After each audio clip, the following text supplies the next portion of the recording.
Hello, and welcome to the Old Farm Bus Podcast. This is the Back of the Bus session. Hello and welcome to the Old Farm Bus Back of the Bus Sessions podcast. Today it is an honour to have such a prolific guest on the back of the bus with me. So let's dive in with Isaac Anderson. Yeah! Come on. Don't worry, man. I put a really shitty little crowd noise under this.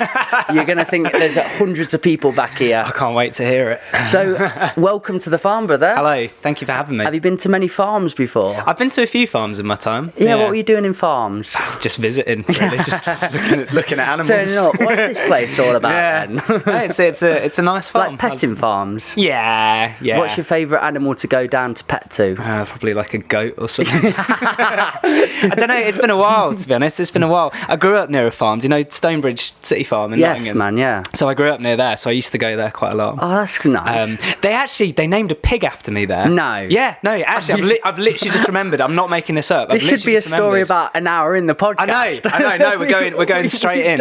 We're diving straight in. No, they named a pig. They called a pig Isaac, and I've just remembered that now. Do you know why? What memory did you give them to? I think I must have just left a lasting impression as a small child. They just wanted to. maybe I was a bit he belongs chunky. As a pig. Yeah. I think my mum was quite involved with the farm. I think she did a lot of volunteering. They named a building after her. They named a pig after me. A what after her? A building after her. Wow. Which is a little bit more respectful. Yeah. You know, bit more Was bit more it the serious. toilets though? No, thankfully. So she got a building, I got a pig, and my brother got a goat, I believe. My dad didn't get anything.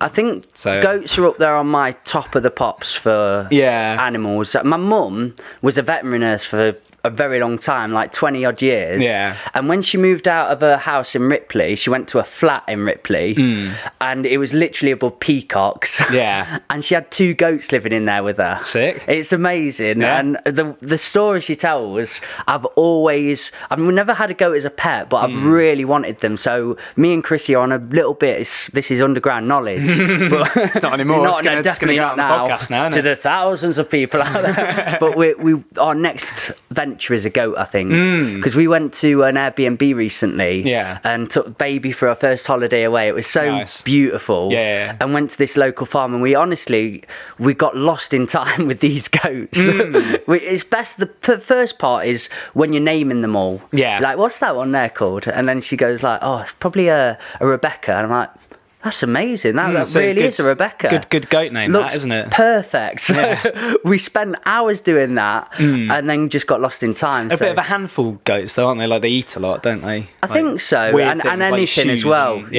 Literally, a whole shoe can go. Yeah. So it's probably a bit of a mission taking on a goat, but best of luck to you if that's what you end up doing. And you've lived in the city for such a time. You were saying before the podcast, it is quite interesting when you turn up on a farm.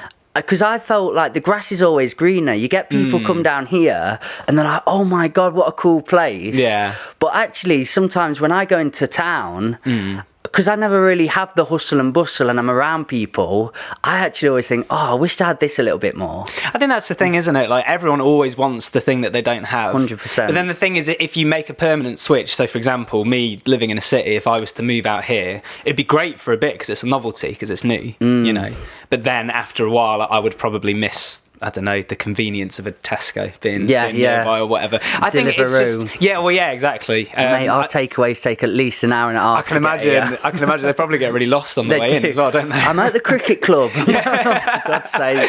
Yeah, I think that's the thing. I think you just need a bit of variation in your life, really, don't you? You need to just explore different places and just get a bit of a different feel for living. Maybe not living in a different place, but just, I don't know, just having a bit of variance and not just, you know, if you live in a city, getting outside to the country a little bit, you know, I think there's vice versa. Two nice answers there. It's going and exploring and seeing variation and other ways of living, but also respecting what you do have and finding the happiness in the isness of what you've got. Yeah, absolutely. Because there are days where I'm feeling a bit low and I'm walking outside and I can't see all this wonderful greenery around me. And if you just look up a little bit and you go, oh, do you know what? This is lovely. I have got it here. Yeah, you take what you have for granted a lot, don't you? I was finding that during the pandemic as well. You know, obviously it was objectively quite a hard year for everyone in some way. You know, and for me, I think being just stuck inside was pretty hard. But then I realised, I was like, hold up, I live in a house. Do you know what I mean? I'm fairly comfortable. You know, you have to just remember what other people, you know, what to you might seem. I don't know, you say about you taking stuff for granted, not being able to recognise stuff. To you, it might be like, I wish I had this or this or this. But someone else might, you know, kill to have what you had that you're just taking for granted. Do you know it's easy to, you know, forget that sometimes, isn't it? I got that overwhelming feeling once. I had a car crash and it was I was on the motorway and I was going as an artist to support my favourite artist of all time. He's called Polar Bear. Yeah. He's a spoken word artist. And he just tells really good stories through his art. I absolutely love what he does. Yeah. And it was in Birmingham. Yeah. I was so excited to be going down. And I was in my little Yaris at the time. And it was rush hour. Yeah.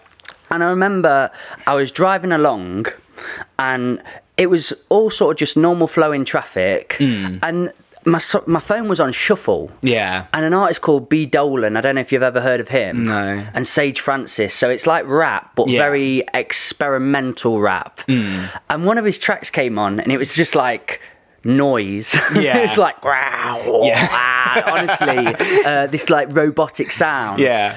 I think it's like more an intro to the EP that he'd done. So I looked down, I thought, I can't handle this. This isn't right. But I felt a sense of something was going to happen in that moment. Honestly, I don't know. Right. I've got a spiritual nature to me. I have feelings of spirituality, but I've got loads of different sort of belief systems. Yeah. And I don't know if I preconceived something or knew something was going to happen, but I felt weird in that moment. So I looked down, I went to change it, but someone told me to look up. And as I looked up, a car just slammed its brakes on in front of me. And I slammed mine on and I went that way with the wheel, that way, and that way. Yeah. And then it just flipped upside down. Really? Literally. So then I was on the motorway on the first lane. The car had sort of turned on itself, and this is all completely true. I remember being upside down, looking out the window, and a car was coming at me. Like, I don't know how fast it was travelling, but it was motorway speed. Yeah. So I just clenched up to die. Basically, I was like, oh no, it's coming. And it just missed me. It didn't clip the car, but the wind, do you know, it sort of span me round. I remember, like, it must have missed me by, it probably was a foot, but it felt like a set millimetre. Yeah. Anyway, I thought I had been hit, and I got out the window somehow, stood up, and I thought, I can't be alive. So I really thought that was... so lucky, man. And I'd gone to heaven. Yeah. And there was loads of blokes stood round me. Yeah. And one of the guys come up and was like, don't worry, but you're going to go into shock. Yeah. I was like, I am now, you weirdo. Most importantly, did you get to the gig afterwards? No, I didn't. Oh, damn. But I sat down and honestly, I just couldn't work out what had happened. But it took me about a week maybe to get back into my body and back into myself again. I'm not surprised, man. But then things what we were just talking about, taking things for granted, after that sort of near-death experience, everything, a massive part of my psyche changed. Yeah. Hugely. Yeah. Like just tasting things and looking at things and being around people and everything. It was like euphoric. Yeah. Every day. Yeah. For a long time. I mean, I'm not saying it's diminished slightly or I don't get the exact feeling as what I had for that afterglow.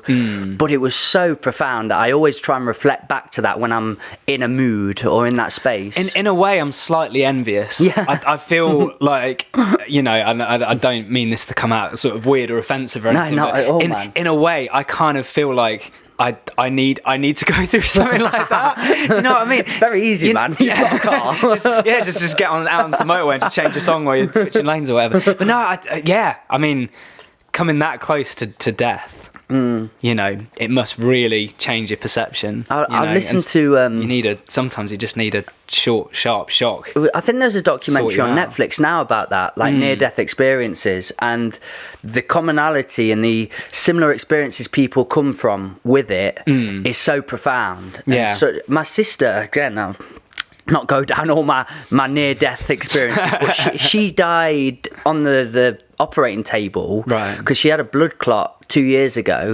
She was doing a marathon, and we never bonded very strongly.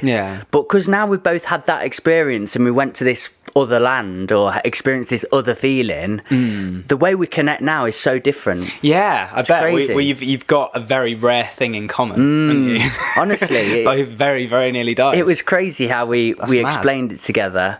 But it gives love for life after that. You're just like, I'm gonna really live this to its core. But I mean, meeting you today, you seem like somebody that's got a huge love for life. You see, I do my best. I met you on the good day. But you seem very down to earth, very humble, and just a lovely fella. Oh, thank you, man. So has it been a good ride, your journey? I mean, obviously it's had its ups and downs like everyone's. It's a widespread question, isn't it? It's pretty. How long have we got? I mean, let's go in all day. Great. It's been up and down. It's, you know, I feel like you saying I seem like I have a love for life or whatever. A lot of the time I don't, to be honest. I feel like I've just got quite good at hiding it, to be honest.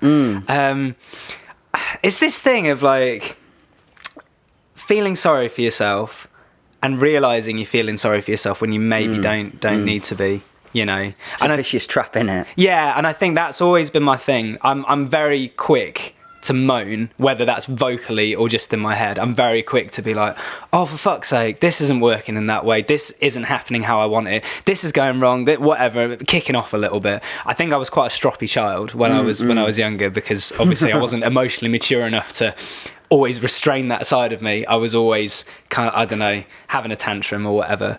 But, you know, as I've gotten older, I'm aware that I do that.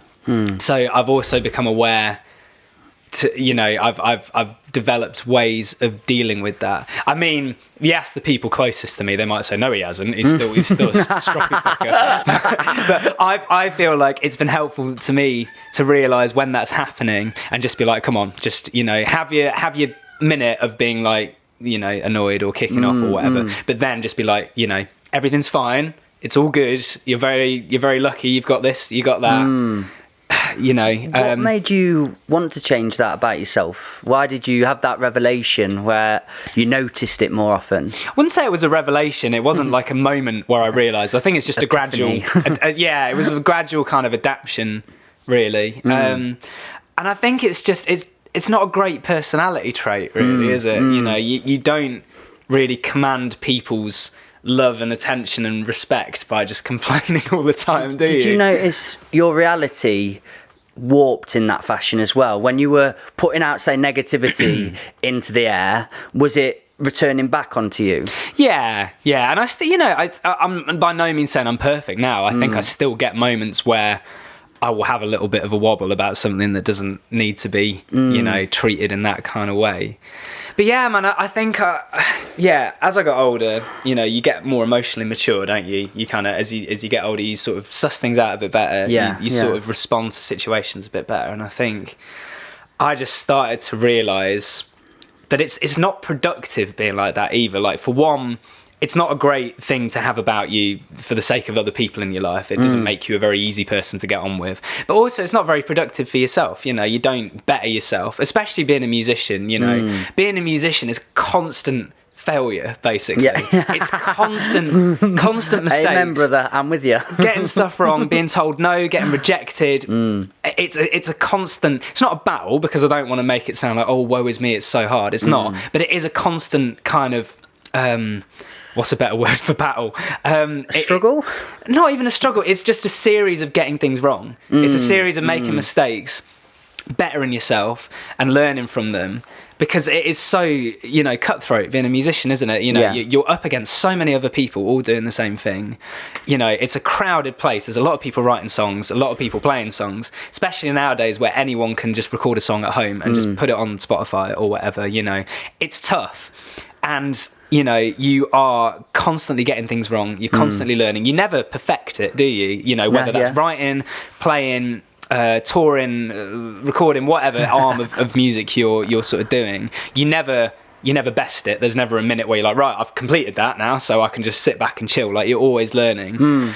So yeah, the process of learning to do all of those things and just to get better as a musician, it goes hand in hand with this thing of being like, suck it up, just get on with it. Do you know what I mean? Because otherwise you don't get better, do you? And I think especially over the past few years, when I got into my 20s, kind of, I wouldn't say I'm an adult even now. Do you know what I mean? I still feel like a kid. But like, once I got past the sort of age of like, I don't know, 17, 18, 19, when I had to think about, actually having a job and supporting myself, and I knew that I couldn't ever do anything else other than music to do that. So I had to be like, right, I need to, take this seriously, and in turn take myself seriously, and just try and just always be better. That's always been my thing. Do you know the pain though in your life, or the sort of negativity that you were feeling? Do you not feel that's helped channel your art so strongly? Because when people, for me, are talking from their painful places, I connect with that so deeply. Yeah. And when you're are you quite a thinker, or an overthinker? Yeah, massively. When we're in that state of overthinking, it seems to come out onto the paper so strongly. And then when I'm in a place of pure bliss and happiness, I find hard to channel that into my art because I'm not in a place of mind. I'm in a place of living and heart. Yeah. So I don't have great art to come out with so much from that. Yeah. That's just my example of it and my feeling. Yeah. Do you feel you write stronger through them negative moments? I don't know, because the negative moments that I'm talking about now, it's less, you say, like pain, like struggle. Yeah. For me, it's not that. It's just complaining. Do you know what I mean? It's really trivial. What would a normal complaint be? What would you? I don't know. Like trying to, for example, like recording some vocals or something, and being like, oh fucking hell, I can't sing this song. I can't get it sounding how I want it. Or doing like a mix and being like, no, it just doesn't sound right. So I don't know if I can draw good songs from that, because that's a flaw of my personality I just have to get through and battle. But what you're talking about, going through actual kind of more severe life moments that can be quite difficult. I think everyone draws from those to write songs and make music. For me, sometimes it comes a little bit later. I don't think I've ever had a time where I've been feeling upset or down or struggling with something, and it's been that sort of film scene where I've sat down and got a book and channeled my negativity onto the page. It's been like, for me, it will just be like, I'll feel shit, and I will allow myself to just feel shit and upset or whatever, and then after I'm out the other side, I can look back and be like, okay, so that was a time. Let's try and make sense of it retrospectively, and then hopefully next time it will help a little bit. Do you know what I mean? Yeah, completely. I mean, the thing is, with those moments in your life where you let everything accumulate and it keeps building up, that can take you into that really dark, low place. Because first, it could be waking up in the morning and getting toothpaste down you. Like, I'm a fucking idiot. How have I let that happen? Then you walk out the door, stub your toe. And you build it up, but by the end of the day, you snap. Because it's just, you built an identity of yourself that's just a mess up and an idiot that can't achieve things. And it's just careful, isn't it, what you tell yourself and how you see them situations. Absolutely. Like yesterday I've started doing other people's podcasts for them, filming them. And because when it's mine, I don't want to waste your time, so if I did it wrong I'd be really upset, because I wouldn't want to mess you about. But particularly somebody else's where there's two people relying on me to go right, I put a lot of energy into that and I want it to be perfect. And these dummy batteries that are in the cameras at the minute, the guy whose podcast it was, he's bloody really animated, and I know he knocked it out at one stage. It was the last 10 minutes. So one of the files on there was corrupt. Oh no. And I got home and I saw it on the SD card and I knew what had happened, and I thought, that's not retrievable. And again, it's a really annoying situation that past Mikey would have started probably punching my head, like, you idiot, punching the screen, going mental at. Yeah. But what that did for me, it was really quite a small thing that can be resolved, talking honestly to him, saying, I've got 2 other camera positions, we were going to be all good. Yeah. But I didn't crumble this time. I relaxed, I took a breath, I took a minute and said, right, how are you going to perceive this? It's not really your fault. You can get through this, you're going to be cool, get it done. And I did, and by doing that, I didn't make my daughter or Chrissy, my partner, I didn't make their day shit in the end. Do you know what I mean? And I think that's what happens as you mature as a person. You realise how you're acting.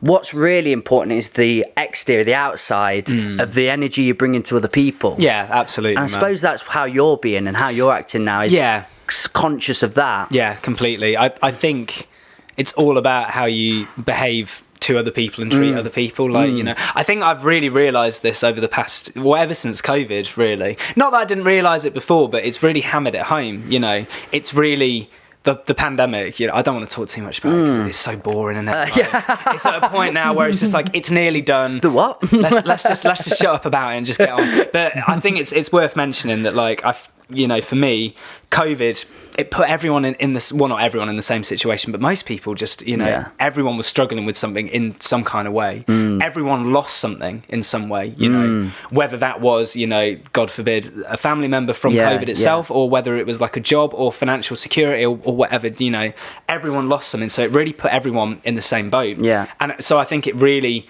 amplified the fact that you really just have to watch how you treat people and just try and be a good person to other people, because you don't know what someone else is going through. And obviously that sort of mindset existed, it's always existed, you know, but for me, it was COVID happening that really hammered that home, and it more apparent. It was really apparent, and it was just like, shit, like, you know, you really just have to, above everything else, just try and be a good person, try and make people happy. Don't upset people, don't piss people off, you know. Obviously you've got to do what you can to get on in life, and you have to look after yourself to an extent, but you do really have to just be a good person, really, don't you? You know, that's what you're going to be remembered for at the end of the day. Like, you could be, for example, you know, as a musician, you could sell loads of albums, or, you know, do a huge tour or whatever, and in that moment be really killing it. But if you're a dickhead, you know, once you're gone, like, that other stuff ain't gonna matter, is it? You know, it's the impression you left on your family and on your mates, and, you know, just other people in the world. That's all that's gonna matter, really, when it's all kind of done. If the pursuit in music just becomes to be seen, or to get a certain amount of views or get loads of money, it's not long until it starts feeling contrived and it starts feeling fake to you. Yeah. And I think a part of that entered my nature at one stage when I started seeing, like, the views going up and up and up, because the first videos I did was from raw place of losing a friend and being in a shitey place that I couldn't get out of, and it was all really true. And as I healed and it was cathartic through that experience, then I was like, what do I write about now? I've got to keep making content, because I bring a poem out every Tuesday. And as it was coming out, they were getting up to, like, back in day when Facebook was good, it was like 15 to 20,000. When people actually saw what you posted, and you got loads and hundreds of comments, and it was building up like that. And as I was hitting those, I was running out a little bit of things to say, and there was a lot of pressure on myself. So I was like, just create, just make. And it became very false, because I'd also lost my mission statement or my vision. And what it was really from the start, and I worked it again out recently, it was lighting up paths. That's what I want to do for people. I want to create art because it really feels like a big passion of mine, but I want to help people through it. I want them to listen to it and go, oh, that's something I needed in that moment. And I wasn't creating that sort of art because I was looking at the falsities. You got sidetracked. And I think everyone does that. It was listening to or filming that podcast the other day. He had a guy on from America who was very spiritual, and how they were talking. But I remembered listening in, and they both kept realigning with their mission statements. One of them was to help people not feel as shit as I felt, and the other was to bring joy to people. And as I listened to that, I was like, fuck, Mikey, like, you forgot your mission statement. It is easy to do that sometimes. Because I was teaching at a lot of schools, so I was going up on giving assemblies and talking my story.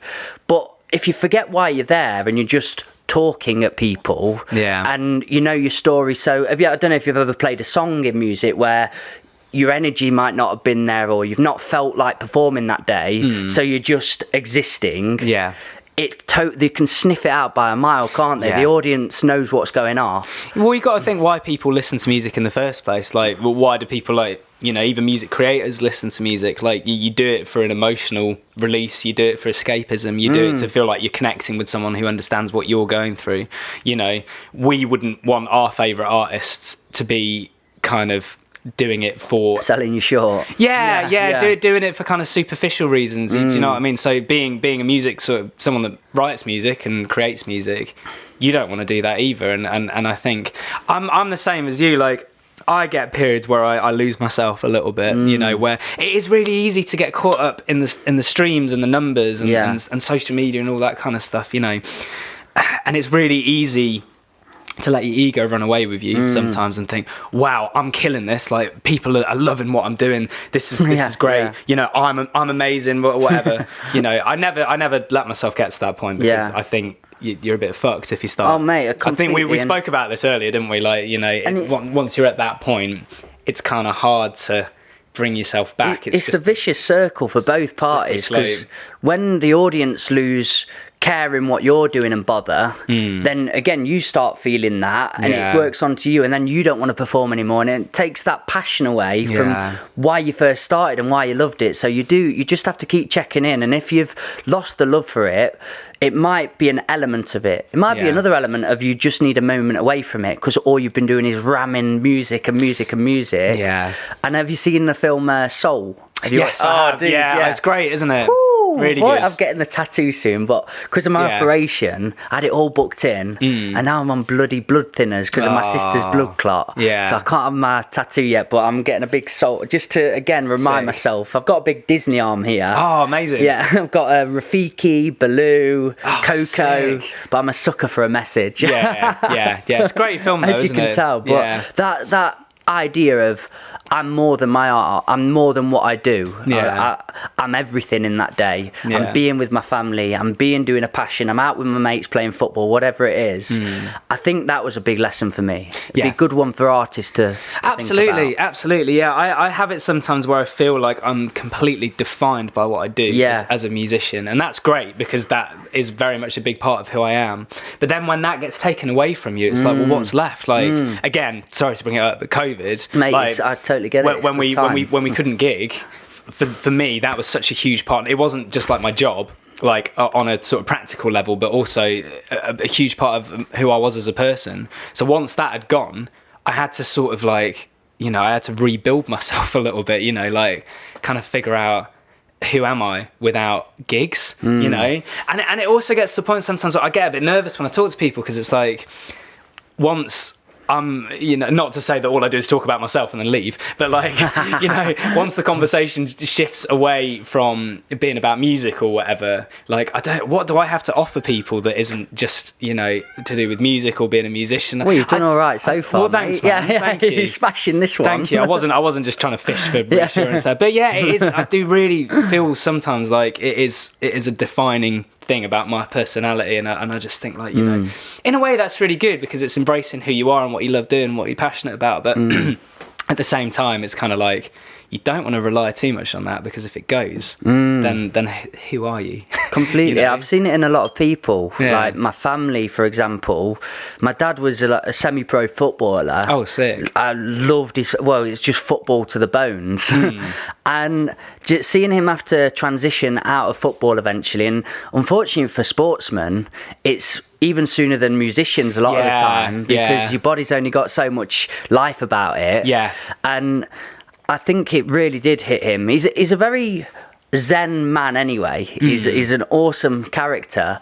But as a son, you know him better than other people, don't you? You sort of get when he's in a space. And knowing he couldn't play football anymore, I saw it start to deteriorate his character a little bit, slightly. But then he went back to veterans eventually. We had a guy come and do the plumbing. He was like, come on, Dave, I'm at Hina Town now. You can come and I managed to go back and watch him play for Hina a bit, and it was really nice to see him back in his thirst of things.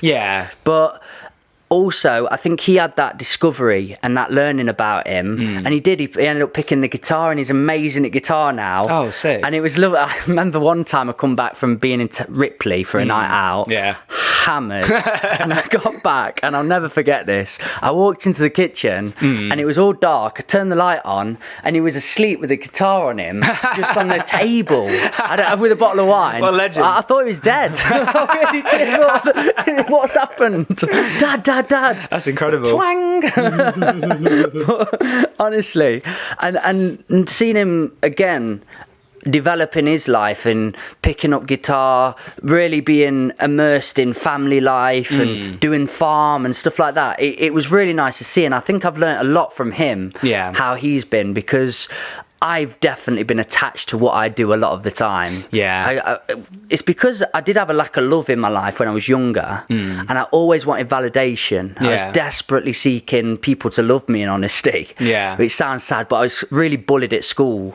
Right. So when I started getting appreciated for something I was good at, like music or art or boxing or whatever it was, and people were buying tickets to come see me, it was a huge thing, massively fed my... it was a part of my soul that was missing, but then, like you say, the ego side comes to be, and you go, this is what I am. So I'll be at a party and I'm like, hey, how you doing? I'm a poet. And then it just becomes who you are, and that's it, like in one sentence. And when you stuck to it, like you say, as soon as you don't feel it anymore, and you've given yourself that identity, you feel you have to stick like glue to it. And it's a hard shift to make, but as I've adapted and got a baby and my life sort of in a different motion and the buses and stuff, when I started spinning all these different plates, it's fed back to my art. I actually love poetry again. People have, since my knee, just sent me like beats over. They're like, oh, I can't see you at the minute, mate, and you're really busy. I know you've had an operation now, so do you want to write to this bit of music? And what a lovely friend to do that. But it's really got me writing again in a way that I was writing when I first began. Oh, that's good. It's awesome. But that's because I've also got other elements of my life that I enjoy. Whereas when it's stifled, it was when it was just that. That's where it gets difficult, isn't it? When you've got the blinkers on and it's sort of tunnel vision and you're doing one thing. You need, I think, like we were saying earlier about the farm versus the city kind of thing, you just need a bit of variance, don't you, to be able to inspire you into creating music again. But go on, it's a good segue though. What was the catalyst for you? Was it a very musical family background? Yeah, massively. So my dad's a musician. Okay. So he's a producer. He writes and records music, mostly for TV. Has he been doing it all his life? Yeah, all his life. He was in bands when he was younger. He had a brief stint of sort of trying to put out a solo project at one point when I was quite young. I mean, he probably wouldn't like me saying a brief stint. I think in his head he's still going to do it at some point, bless him. But no, he's really talented. He's done music my whole life, his whole life and my whole life. My mum's really musical as well. Like she's not like a musician, but she loves music and she loves singing and stuff, and she's very like musically aware. So there was always like instruments in my house growing up. Nice. Like my parents got piano, there was guitars, and their friends were all really musical as well. So a lot of my memories from childhood were just kind of like having songs on in the house and just being sort of surrounded by music and like going to see my dad perform at various things that he was doing when I was a kid. So yeah, I was just surrounded by music from a really young age. Started playing guitar when I was about 8. Really because I started listening to music with guitar in it, and I by that point I was already kind of writing, not like songs, but it was more like just sort of little stories and stuff, like as a kid. So what I would do is I'd take films that I'd watch, like Toy Story or whatever. Good shout. Yeah, exactly, great film. And I'd kind of rewrite them. I'd sort of be like, okay, so if I was going to write this story, like how would it be? Great. Yeah, so that was kind of my first sort of exploration into writing, I guess. Amazing. And by that point, I was already singing as well. Like I was always wanted to be the centre of attention at like school plays and stuff. Always kind of, pick me to sing the lead part or whatever. You know, I always really enjoyed singing. So yeah, learning the guitar just felt like the sort of final piece of the puzzle. It was like I was into Busted were the first band I was really into. Do you remember Busted? Of course I do, mate. Yeah, of course you do. My sister was hot on Busted. Yeah, they were sick. Is it Still Charlie? Yeah, Charlie, James, and Matt. Because then they did a McBusted, didn't they? They did. Wow. Yeah, I was into that as well. It was all good. But yeah, that was the first band that I properly got into as a kid. And obviously, it was a big thing that they all played guitar. So I was like, this is sick because they're really cool and they're making these great songs and they're all playing guitar, so I want to learn guitar. They were great songs. Amazing songs.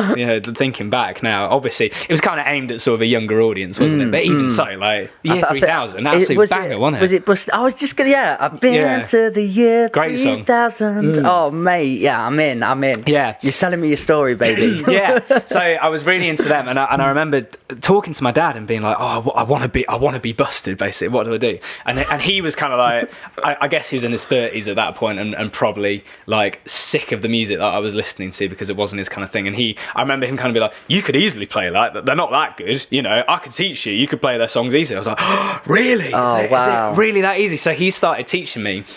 And he kind of got me into just learning my first kind of couple of chords on the guitar, like being able to play an E chord and a D chord or whatever. G chord over here. Yeah, exactly. And I remember back to my house. and going back to what we were saying earlier about sort of throwing a strop and complaining. I remember when I first started learning guitar. Do you play guitar? By bit, yeah, I know my chords. I'm left-handed though. That's why I keep going that way with it. Yeah. So obviously, when you first start learning, it really hurts your fingers, doesn't it? Oh, mate, kills your fingers. Well, that's what put me off guitar because they bought me a really knackered old one. Yeah. And the strings were so far from the fretboard, it was like cutting cheese wire. Double pain. I just fully gave up on it because of that. Yeah. Ruined it for me mum and dad.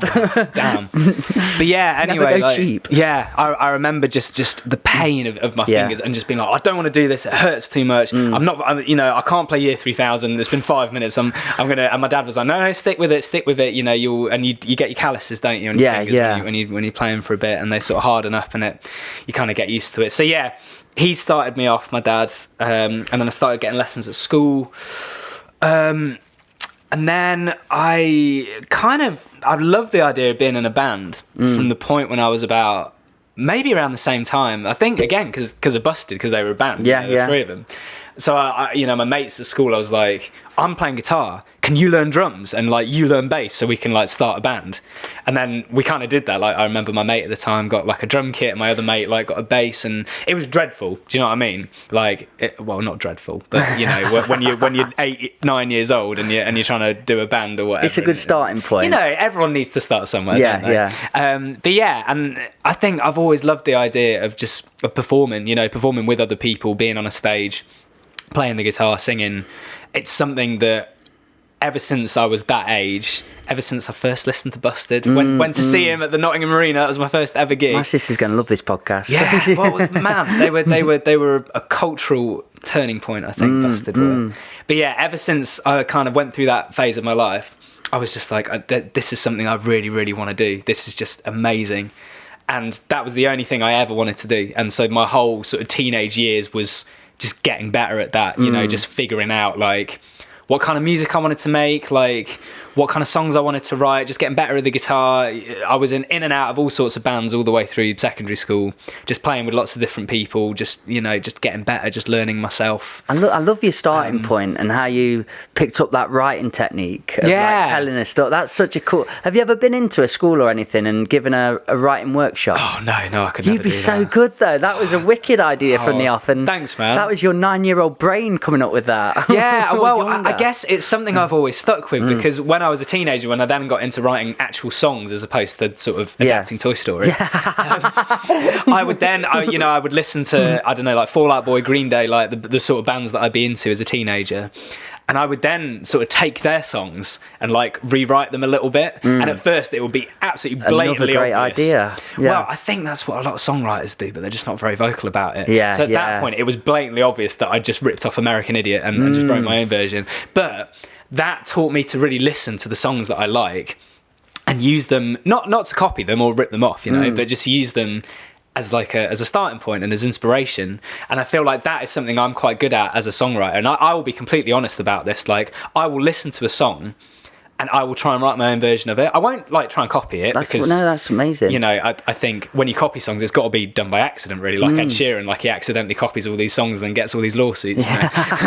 But for me, I will. You know, that's how I always start with writing. I will find a song I'm really into. Just listen to it, I like analyze it, listen to like the lyrics, the message, the sort of the vibe, the genre, the chord progressions, whatever. And then I'll pick it apart and reverse engineer it and be like, I'm going to try and write my own version of this. Again, like not copying. I probably sound like I'm protesting too much. Like, not copying, not copying. But like, you know, I think you can't exactly copy it if you're going through your own experience and you're being authentic with what you've been through. Because I've had love in my life, you've had love in your life, and a lot of other people, but you're going to do best through doing your experience of what love is to you. Yeah, exactly. And listening to a song, and if it resonates with you and you feel something from it, you can go, oh, here's the gem of that. I see what he's trying to say. Let me adapt it. Yeah. And that's awesome. Yeah, exactly. It's just finding the bits that you like and kind of figuring out why you like them and then figuring out how you can make your own version of that. I feel that's something that, like I say, from the very start, that's something I always kind of work towards, just like analysing something and figuring out why is it. I probably wasn't thinking that when I was 9 actually, or 8 or whatever, but it's where you've got to now. Yeah, I understood it. Yeah, I've realised this whole time that's what it was. Yeah, it's you know, listening or watching or reading something and being like, you know, why is this making me feel the way that it's making me feel, and how can I make that happen for other people? You know. Yeah, man, it's a process, and like I was saying earlier, you never win at it. You never sort of get to a point where you can say that you've done it. There's always stuff to learn. There's always new songs to write. You never write your best song. That's what they always say. Isn't it? Like you've always got your best song still to write. It's a good attitude to develop. Absolutely, man. Absolutely. I do that exercise. I get one of my missions in life is to, because I was told vehemently to stay away from writing. Really? I was kicked out of my schools. Oh, really? Yeah, I was a naughty little bugger. Oh, yeah. Very, very. Well, were you naughty, or did it just not work for you? I didn't fit mainstream education. That's it. You know, you get told, oh, you're naughty, you're not academic or whatever. But like, I think school is just a bit shit as a concept, really, isn't it? Well, I go into them now, and I'm with a company called ITL, or Independent Thinking, and they're basically the other fish going the other way. Yeah. So I'm very blessed to go in there, because I hated school with a passion because of what it did to me. And it's just a very like one lane approach, isn't it? And completely. It's like you either fit into it and you do well, or you don't fit into it and you're kind of demonized in a way, or you're made out to be stupid. Have you seen that picture of the animals at the tree? And there's a fish, an elephant, a monkey, absolutely, and then they're asked to climb it. Yeah. That's pretty much how I feel towards school. Yeah, me too, man. And me too. It left me very confused, but I feel honoured that I get to go into them now and help the people that are like us and like the younger, be the person you needed when you were younger. I get to be that person for some people. That's really good, man. And you'll be doing a lot of good. Oh, thank you. Well, it's because the only thing I left with was a certificate to tell me I was dyslexic. That was all I knew. I was like, brilliant. What can I do with this? At least you know. Yeah, I can buy a bus. You gits. But I mean, some of these exercises you're talking about now, that's what I go in with. So I sort of trick people into writing, especially the naughty lads. The first exercise we do is called form poetry. Yeah. So it's made by the beat poets in the 60s.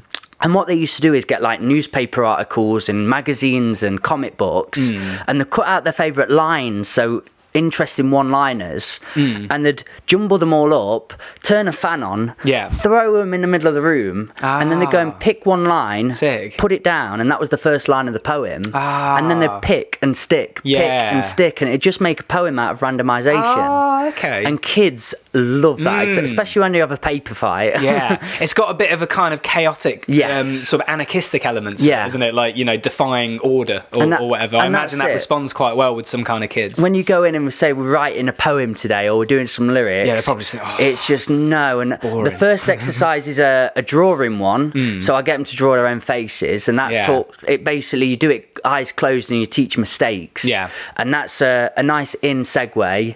And then you go into that, which is about could last an hour, so then like having fun with it, and like, I can do writing, writing's for everyone, and then what you said then, basically we take their favourite song. I always choose Dry Your Eyes Mate, until he says realised I'm not just going to fucking leave it all yeah, that. Then he cut it. I'm like, this nice little bit about the man's heartache. But we literally, line for line, have to change what he said, but we can't have any words being the same. So like, dry your eyes, mate. Every single word there has to be clean.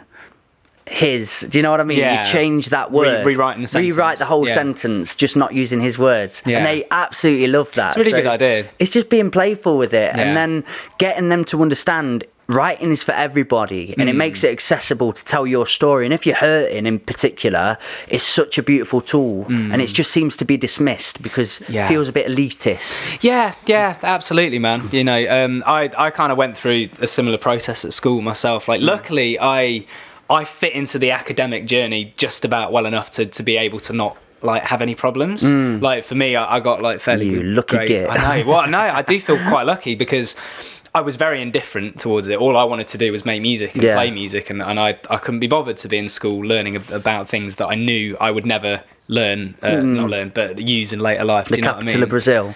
Yeah, exactly. or you know, and I guess maybe there are some things I'm glad that I learned about in school that are sort of having an effect now without me realising. The queens and kings of the past? Probably not that. Yeah. You know what I mean? Or maybe, I don't know, it's important to know history, isn't it? But anyway, yeah, I mean, I did all right, but there was always this kind of like, you're going to be a musician? Especially like towards the end, like when it got to sort of sixth form, when everyone was getting ready to go to uni. Yes.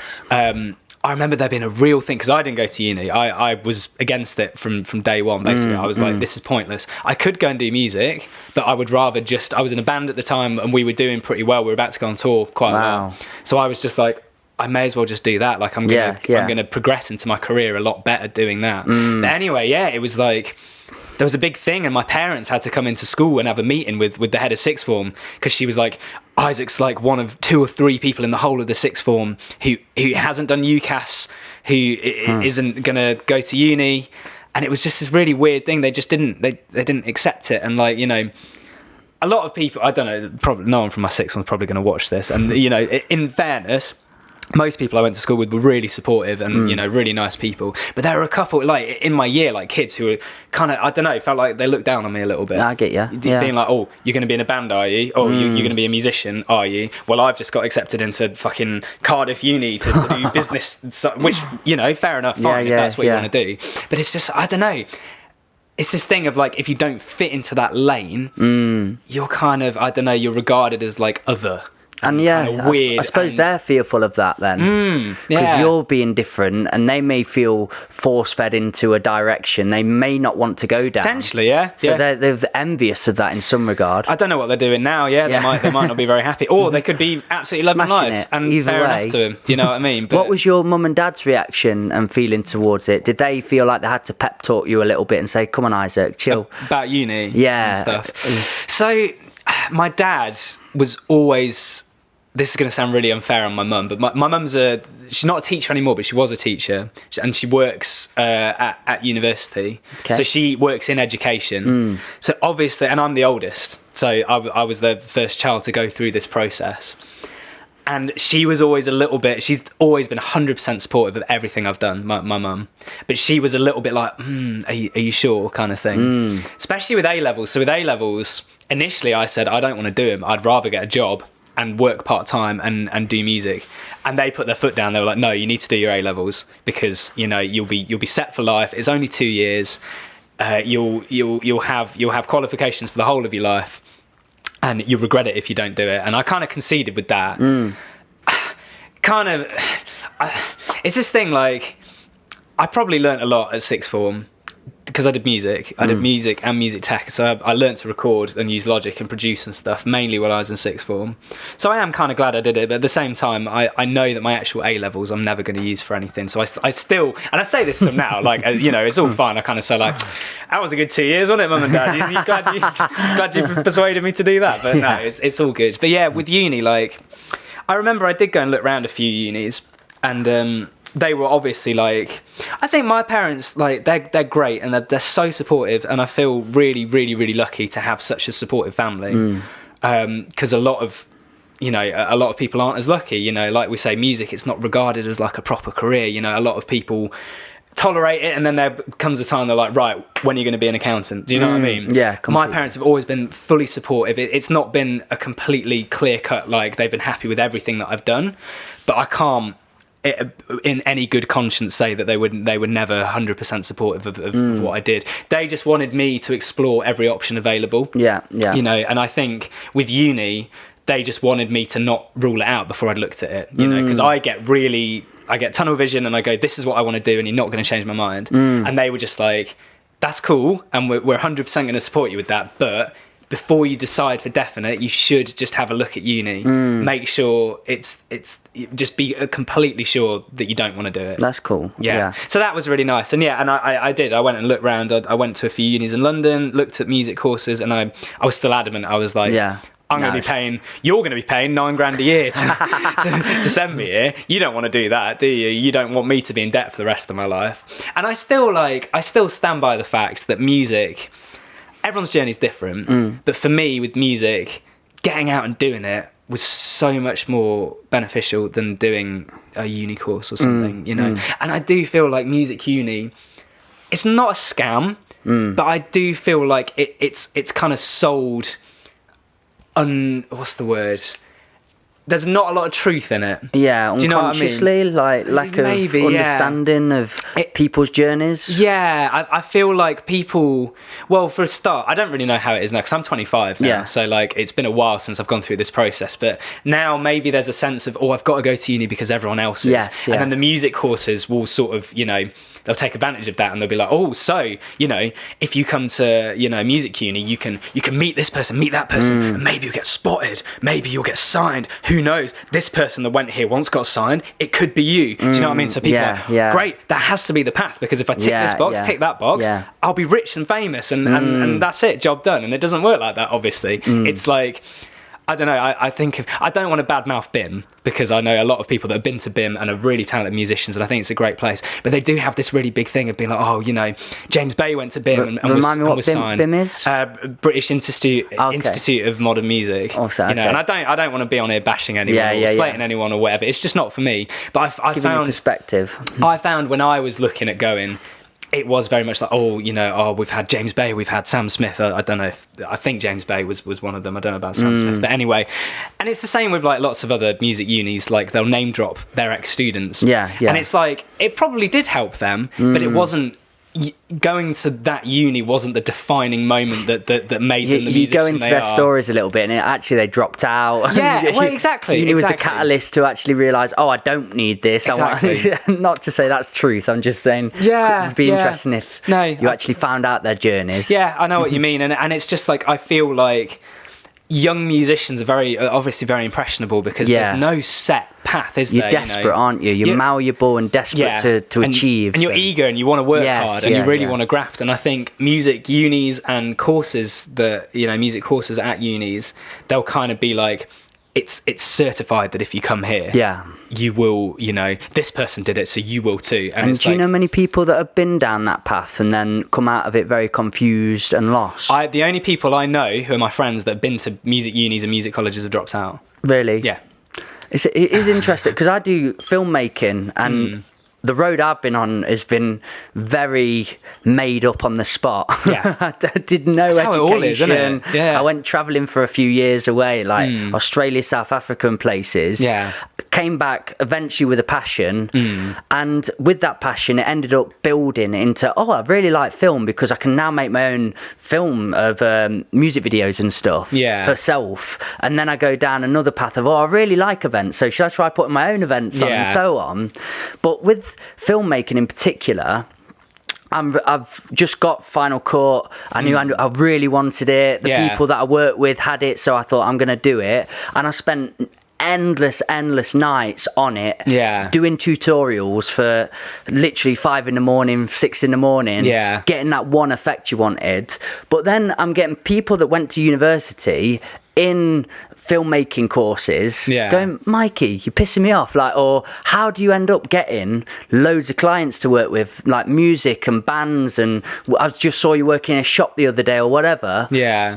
How'd you get that? Because I've got this piece of paper to tell them I can do it. Yeah, piece of paper shouldn't mean that I should just get work flooding in straight away. But you seem to be doing it, and what is that case? And then you've got to say, well, you're probably amazing at what you do, and you've learnt techniques that probably superior to what I know at the moment, but I also went off and learnt how to network and meet people and be around and promote for jobs and so on.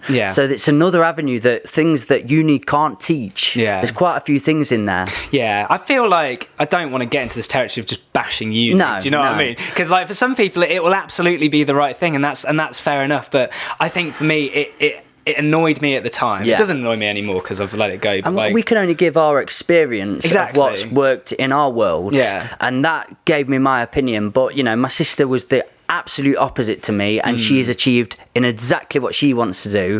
So there's just, what we're trying to say, I feel, is there's infinite routes to get to where you want to get to. And you shouldn't be coerced into going down the education route just because everyone else your age might be doing it. Completely. You know? That and I think that's for young artists, and I presume some young artists will be watching this, and I think that is just a really fundamental, integral part of information for them. Because they can feel a lot lost out. Like when I did so poorly in education, I shut my pants. I was just like, oh bollocks, because I did end up working in factories and on the farm, and just in the worst sideways rain you can imagine, just hitting you and just digging holes. And how much will that have done for your character building though? Oh, massive amounts. Do you know what I mean? So that in itself, maybe that is a job that you wouldn't want to do forever.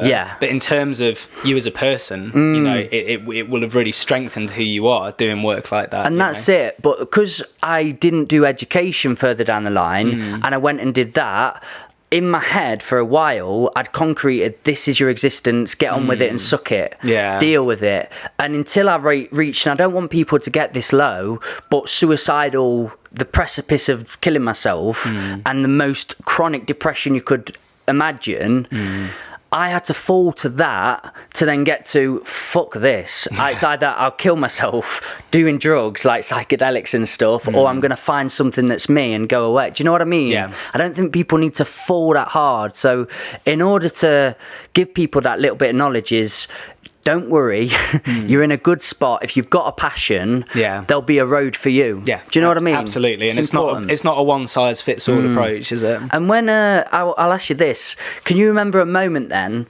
you didn't go to uni, you didn't do that pursuit, and a moment where you're on stage and you're getting that feeling of, I fucking told you I'd do it. Have you ever had that? There's never been one moment. It's more just been a gradual realization. I mean, I always knew that I was right. I always knew that I'd made the right decision. You know, it felt inside of you. And I didn't really ever feel like I had to prove it to anyone. I mean, I think I maybe did for a while. Maybe like when I was 18 and everyone was at uni, because that was the difficult thing. I think everyone went to uni that was my age, and obviously you see on social media everyone having absolutely amazing time, like they're living off their student loans, like just going out getting drunk every night, just living away from home for the first time. All looks amazing.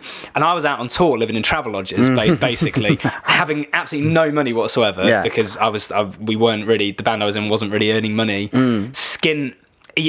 Sneaking a microwave into a travel lodge so we could have Tesco ready meals and not have to eat. Do you know what I mean? Yeah, I do. Really grafting, not really living like the most exciting. Well, it was exciting because we were playing music, but do you know what I mean? There was a lot of hard work involved. So that was quite hard. So I did feel for a while like I had to be like, I've made the right decision. You need to see that this is going to end well, you know? But I think for me, it's just knowing I think when I got to a point where I realised I can support myself through being a musician, it's my full-time job. I've never had another job.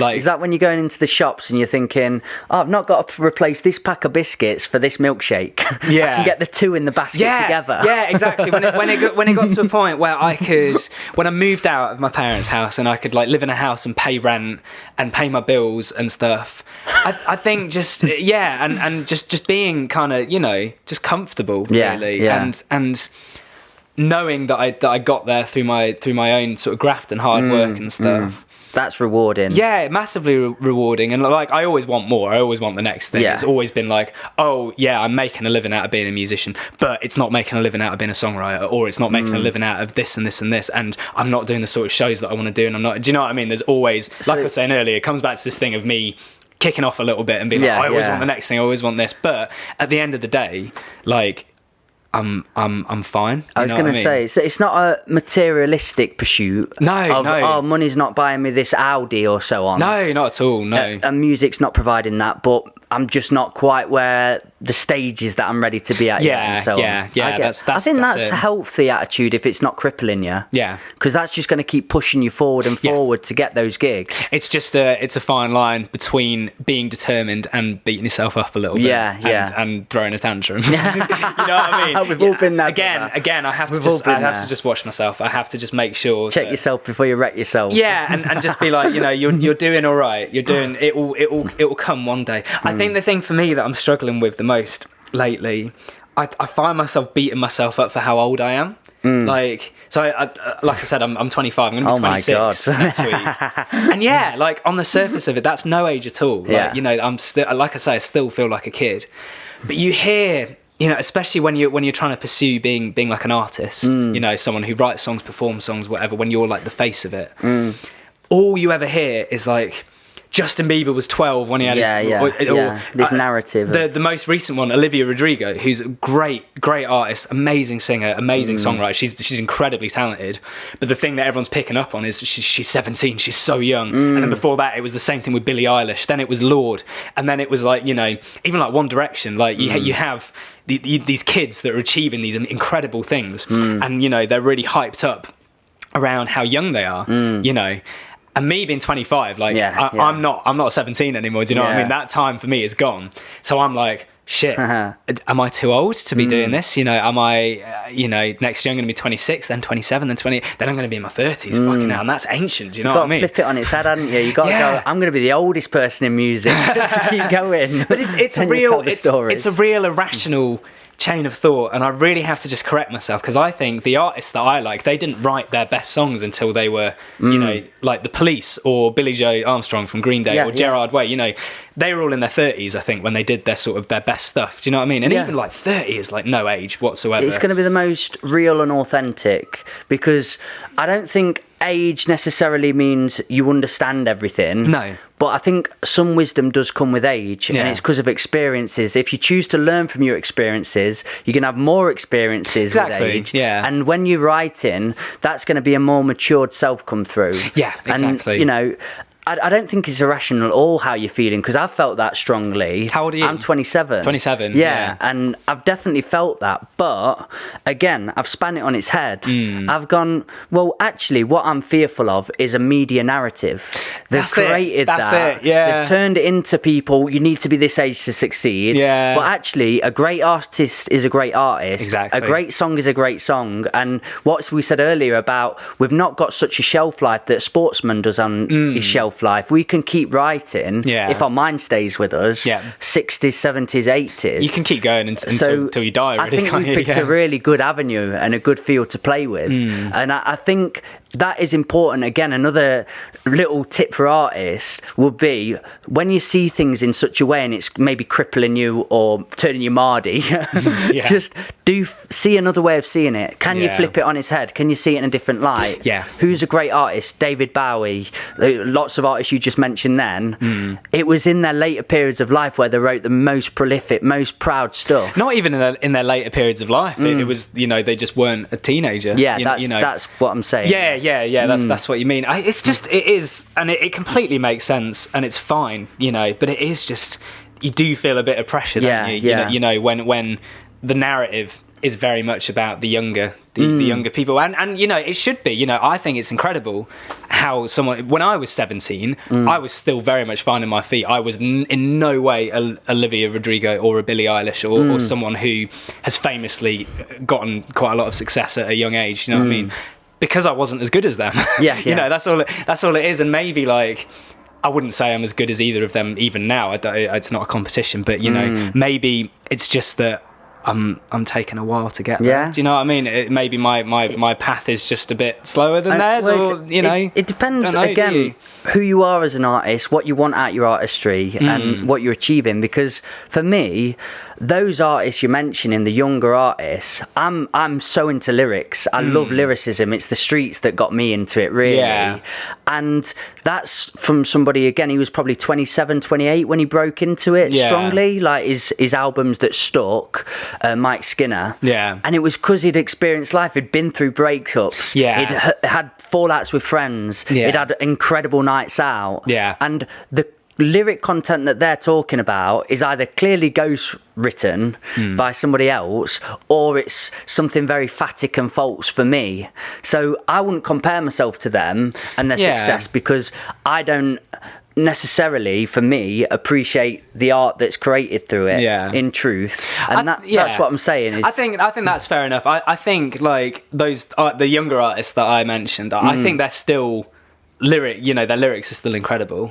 I think they might maybe just need a little bit of help getting it out in a way that someone maybe 10 years older might not. I was going to say, I don't think you can get there until you've had your life lived and experiences done. I mean, I'm guessing through the artistry that they're having a lot of life experiences, and it's going to come quicker. Yeah. But 16, 17, 18, when I listen to the podcast, like I was talking about before with Miley Cyrus and so on, they're reporting the same things. They're saying, I was just a teenager. I didn't know what I was saying. I didn't know what I was doing. And now my lyrics and my writing has come on so strongly because I've been through this life that I've lived. Yeah. Do you know what I mean? Yeah. I think it's important, but that's what I'm saying is, it's what you want to be as an artist. Yeah. It's who you are and how you define yourself. Yeah, absolutely. That makes sense. Yeah, completely. And it is I do feel like it's an irrational fear to have. Yeah, let's ping it out. Even though it's a fear that keeps popping up, it's just like, you know what, as long as I've got my hair, that's all that matters. Yeah. As long as my hair ain't falling out, then I'm good. Lucky bastard again. Well, my dad's got Stop no hair. Stop making me feel shit. No, sorry, Mum. No. Sorry, it wasn't deliberate. I'm Jason Statham. That's what my gran says. Yeah. Let's go with that. I get worried because my dad's got no hair. My dad's bald. So okay, well, mate, you've got. I worry. What's the hairline saying? It's all right. It's like, stick it. Oh, that's fine. Yeah, I get worried. My mate who's got like really long hair, but he lifts it up and it starts back here. Yeah, it's just so lucky that it falls down like a mop. Yeah. But anyway, got the hair. So are you ready to go back in strong with music? Have you got like a one direction? Where are you going? What are you doing with yourself? I mean, I think the last year has really taught me that you can't make plans anymore. Yeah, do you know what I mean? You can have an idea of what you want to do, but before that, I was making these intricate plans, being like, at this point I'm going to do this, and at this point this is going to happen, and it's all going to work like this. And then COVID came along and was just like, no, it's not. So now I'm just a bit like, I've got ideas of what I want to do, but whether they're going to happen or not, I'm just going to, so another pandemic could happen. A fucking asteroid could hit the Earth and we'd all be, we might all have to live underground. Yeah. Extreme cases, but you know what I mean? You don't know what's going to happen. So for me, I have this job touring with Louis Tomlinson. I'm his touring guitarist. So that's very much in the diary for 2022. Incredible, man. Which is going to be amazing. What a nice thing to start jotting in. Yeah. Right, so Louis Tomlinson on Tuesday, Nan shopping on Wednesday. It's really good because the tour keeps being pushed back because of COVID. And we started the tour. We got 2 shows in, and then the whole thing had to be pulled. Which was gutting for everyone involved, but it's definitely happening now. Yes. 2022. Did you have that worry that it wasn't going to happen? I think there was just an uncertainty. I think everyone has been uncertain. For me, gigging, the wider world of gigging, there was a while where I sort of thought, is a gig's ever going to happen again? Yeah. This pandemic has put everyone at home. Like, it wasn't conceivable for me to be in a venue again, but it has started happening again now. It was only a while. I was in a pretty kind of bad place when I was thinking about that, really. So yeah, I do feel like it's all going to be great. And yeah, so in terms of what I've got planned, like that's very much in the diary, like which is great. And then around that, like I do want to keep working on my own music. I want to keep writing. I want to keep putting stuff out. I've got a few things lined up. I've just put out an EP. But I've got a few more things lined up for this year to put out. And then hopefully next year, just hopefully keep doing that around the touring that I'm doing as a session guitarist. Can I give you a catch-22 question? Go on. Right, so if it was a choice of, and then Louis' team said, sorry mate, you can't do your own thing because we're so busy now, you've got to be doing just this, or being your own artist, would you have a way of being? Would you go... I don't think that's going to happen, to be honest. Never happen. Louis and his team and everyone involved, it's just the nicest group of people you can imagine. It's such a family dynamic doing that. Yeah. But was the dream always to be your own solo artist and writer? That's always been a goal. Yeah. I mean, it's funny. I love your stuff you brought out. Thank you, man. It's been incredible. I've been listening in. Yeah. You're Dean Jackson's big fan at the minute, aren't you? They played me a few times. BBC, on Radio they're eating you up, son. Yeah, it's nice. It's nice. Thank you, man. Yeah, I think that's always really been a goal. You know, that's always been something that I've wanted to do, and never until recently had really had the confidence to do it head on. You know, for me, it's always. Up until now, it's always been, I've got to work, I've got to tour, I've got to do this, I've got to play shows, whatever. So to answer your question, like being a session guitarist was never really something that was on my radar. You know, it just kind of happened. But it's great. I love it as much as I love making my own music. It's just a completely different side of the coin. That's cool. It's like being your own artist. You have to essentially like run a small business, really, don't you? You have to not just write the songs and put the songs out, but you have to sort of curate the artwork, and you have to figure out, if you're an independent artist anyway, you know, if you've got a label, it's a bit different. But, you know, if you're doing it on your own, there's a lot to do, and you learn so much through doing that, and you get to really sort of dictate where you're going as your own person. But being a session guitarist, obviously you are working with / for someone else. Yeah. So you're kind of... it's someone else's agenda, so it's in a way it's a bit more chill. You know, you don't really have to sort of think about stuff. You get sent the songs, you learn the songs, you go on tour, you have a great time, you hang out, you learn so much, and it's incredible. You're not really sneaking in microwaves into hotel rooms. Those days thankfully have gone. Wow. Thankfully there's catering now on tour, and it's gonna be in that PDs bus. But yeah, man, I love doing both things. I think they're both equally important to me as a musician at this point. I think there will come a time where one will take precedence over the other, but I don't know when that's going to be at this point. You know, at the minute I'm just enjoying what's happening. Have you ever been approached by a label? Has anybody come to you to sign you or anything? I've had conversations. Yeah. It's a tricky road though. Like, have you ever had a not a label? No. I've had a lot of friends that have, and a lot of good conversations out of it. And the consensus in some of my friends, not to name names, but would be I wouldn't have gone down that road particularly. I listened to a Bill Burr on it talking about that, but he's just saying how good it is for him to be self-sufficient and do his own thing. Yeah, it's better to take 100% profit and sell 100 CDs than sell 1,000 CDs and take whatever percent, 10% or whatever. Yeah, because they own something of you. Yeah, they start to dictate what you do. Again, it's like uni. There's like a no one size fits all approach to doing it. Like it's going to be different for everyone, and every record deal is different. At the minute, it would have to. You know, I'm not sort of having direct conversations about it right now. You know. If and when that time comes, it would just have to be the right thing, you know.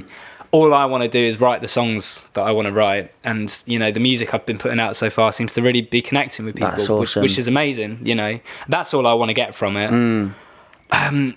So yeah, I think it would just have to be what was right. I like how you talk, man. Again, I can't speak with certainty on that because I've not lived in that life. I'm just going off of conversations I've had and find it very interesting. Yeah, because it's somewhat.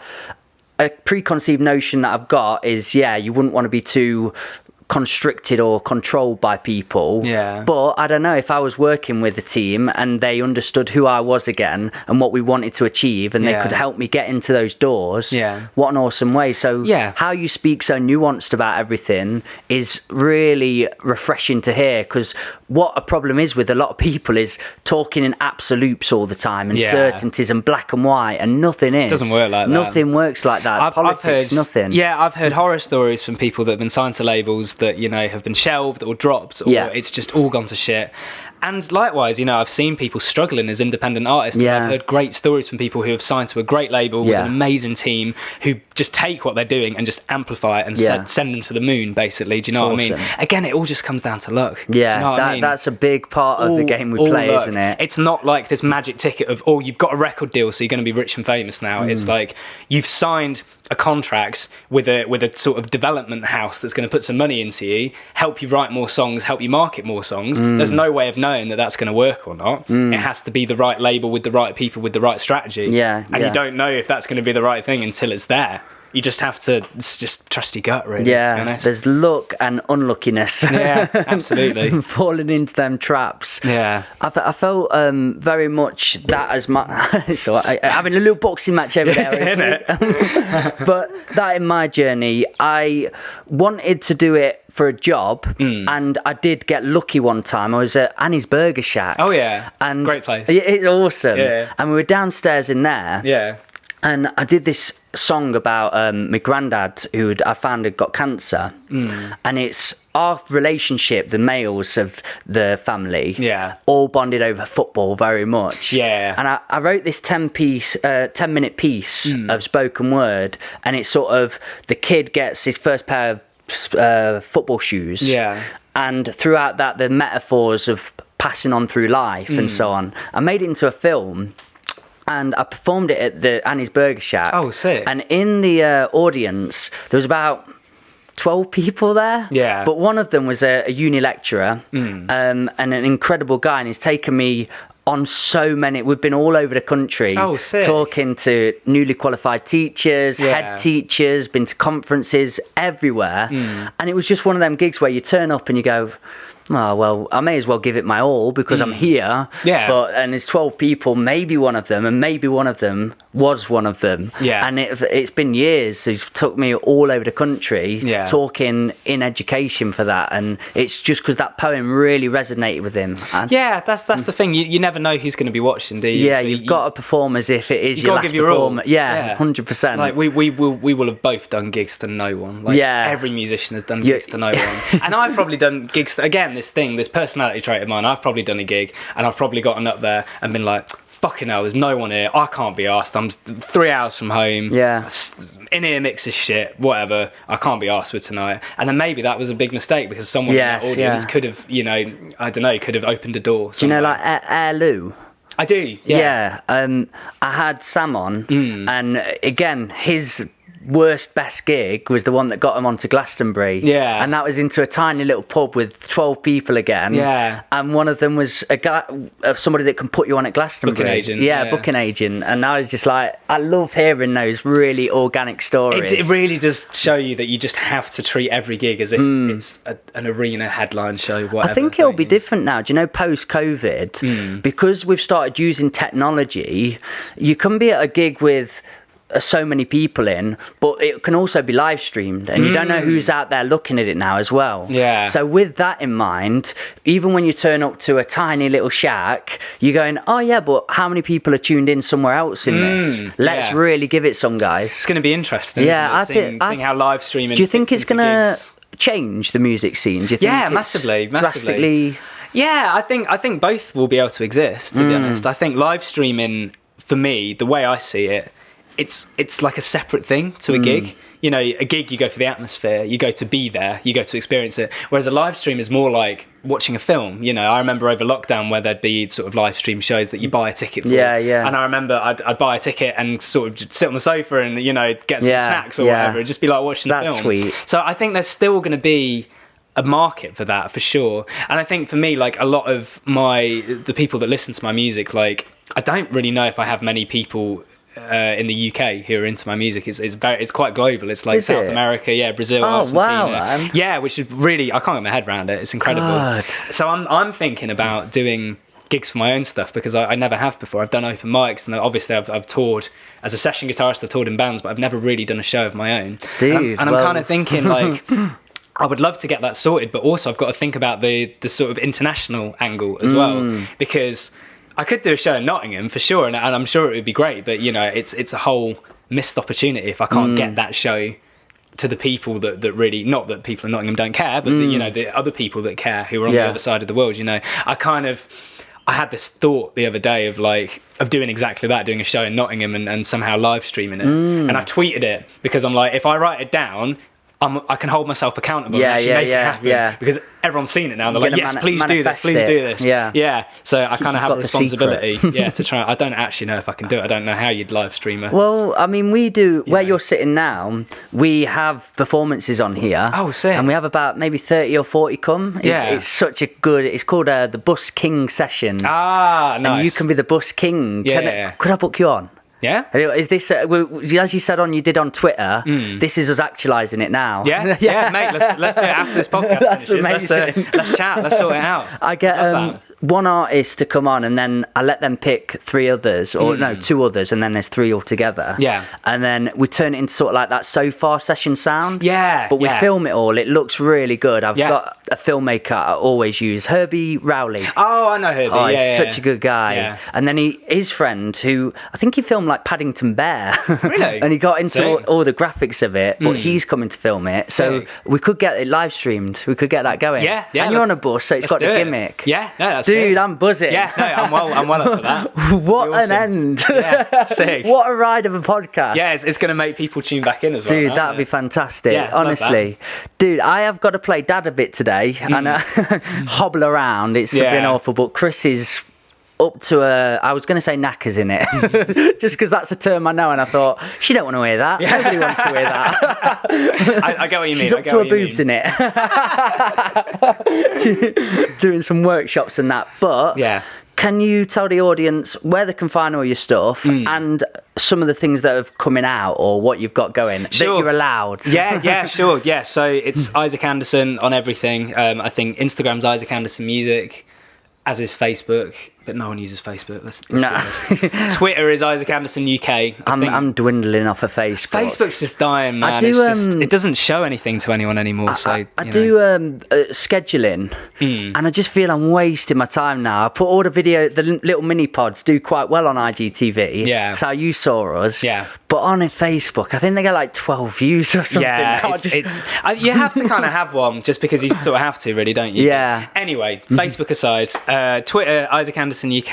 My YouTube is just Isaac Anderson, I think. Awesome. You can find me on most things. Is Twitter popping now? I don't bother with Twitter. Yeah, really, for me, it's sort of my busiest place, really. Or you get bookings and stuff on it as well. Not really got any bookings as such, but just for having conversations, because it's a conversation platform, really, isn't it? You can just chat to people. Yeah. And I find that the best way to just sort of check in and keep in touch with people, and that's where I see people sending me that they're listening to my songs and stuff. Instagram's really good as well. Like the 2 of them, I'd say are the best. I might start looking over at Twitter again. Yeah, man, Twitter's great. Putting myself across there, but it's great. It gets a bit weird sometimes. But, I've seen some witch hunts and stuff emerge. Yeah, people like ganging up. It's something like such an angry place. I tuned out there quite quickly. You got to be careful with it, I think. It's very wordy, and obviously Instagram's pictures mainly. Yeah. So that's pretty much quite harmless, I see. Yeah, I think, like I say, because it's a platform that you have conversations on. Yes, yeah. You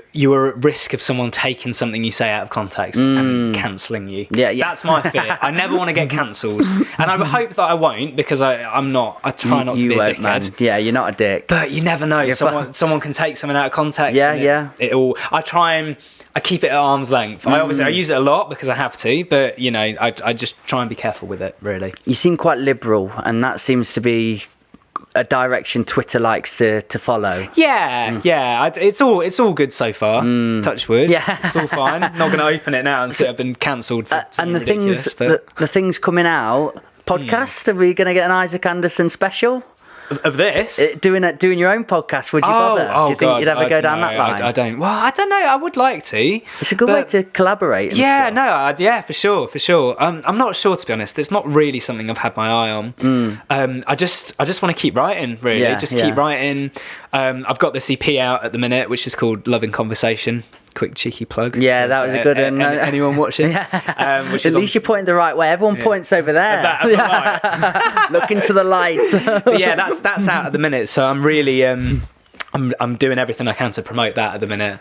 Awesome. Got a few sort of bits to do with that coming out quite soon. I've got some kind of alternative versions in the pipeline for that. Just to sort of give the songs as much airtime as I can. It's difficult not being able to gig at the minute. You know, I would have loved to sort of gig the songs, you know, have them come out, do some shows to promote them a little bit. And I suppose there are gigs on at the minute, but I'm just a little bit nervous about venturing in, you know, with it all being socially distanced and stuff. I'd rather wait until it's all. Do you live for gigging? Do you thrive for it? Absolutely. I feel a bit weird about it at the minute though, because it's been so long. Yeah, do you know what I mean? Yeah. It's been so long, and I almost feel like I've got a little bit of imposter syndrome or Stockholm syndrome or whatever. I think Stockholm syndrome, that's that thing where you feel kind of connected to the situation that's holding you hostage. So for me, it's almost like I don't want to gig anymore because I've gotten so comfortable with not gigging. It feels like I have to relearn how to do it. Yeah. So I'm a little bit nervous to go back out. But yeah, I can't wait, man. Yeah, I can't wait to get back to it again. You know for a fact that first gig, that feeling, just it will all come back. Floods. And any feelings of reservation that I might have now will just be gone, and it will just be right. Let's just crack on. Oh, we're doing this now. Yeah, let's just get on with it. We've booked you already. It's just happened. I saw the shake in the eyes. Yeah. It was like, we're happening. Yeah. Awesome, brother. Nice one. Well, thank you so much for being here. I really do appreciate it. Did you enjoy yourself? Yeah, it's been wicked, man. Would you ever come back? Do you know, when you're on it and we can have a little bit of a reevaluation? Yeah, for sure, how man. you've been cracking on? For sure. I've really enjoyed it. You are such a lovely guy. Thank you, man. Likewise. It's been really nice being here. Thank you. Guys, thank you so much for being a part of the Old Farm Bus, Back of the Bus Sessions podcast. What do we say to one another? Be nice to one another, you beautiful buggers. See you later. Thank you for being here, man. Sweet, nice one. Big love. Cool.